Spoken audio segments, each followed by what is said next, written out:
Conservative new media viewers, we've got continuing coverage of the Benghazi and Cairo attacks on American diplomatic missions there, which have left 4 Americans dead, including U.S. Ambassador to Libya Christopher Stevens.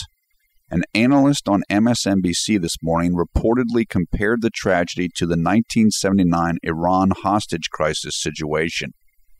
We'll include several links to articles about this story in the video description below the video player as soon as we can. The first of those links will be to the video of the MSNBC's analyst remarks.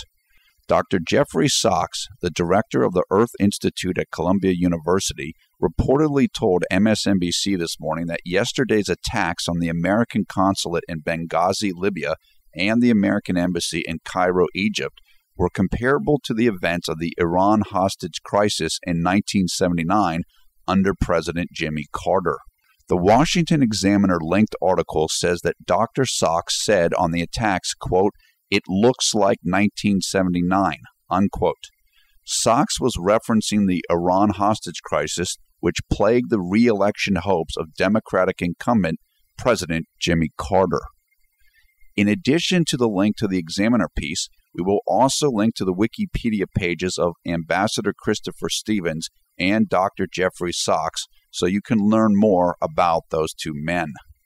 Sachs apparently went on to say during his MSNBC appearance that the Libya and Cairo attacks would provide a significant obstacle for President Obama's re-election prospects this November.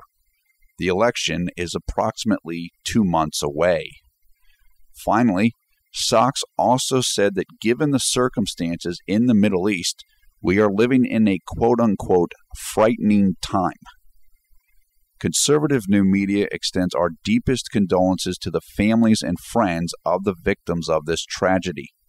In addition to the reportedly 4 dead Americans, including Ambassador Christopher Stevens, other Americans are said to have been wounded in the dual attacks, which took place on the 11th anniversary of the September 11, 2001 attacks, which killed nearly 3,000 people, destroyed the World Trade Center in New York City, and damaged the Pentagon in Washington, D.C.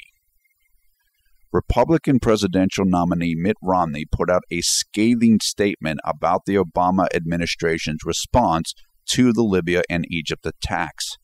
He said he was quote-unquote outraged by the attacks, and he rebuked the Obama administration for the U.S.'s Cairo embassy putting out a statement yesterday, which many apparently saw as an apology to those who perpetrated the yesterday attacks. We will include a link in the video description to Governor Mitt Romney's statement on the Libyan and Egyptian attacks as soon as possible. This is Paul F. Villarreal reporting for Conservative New Media.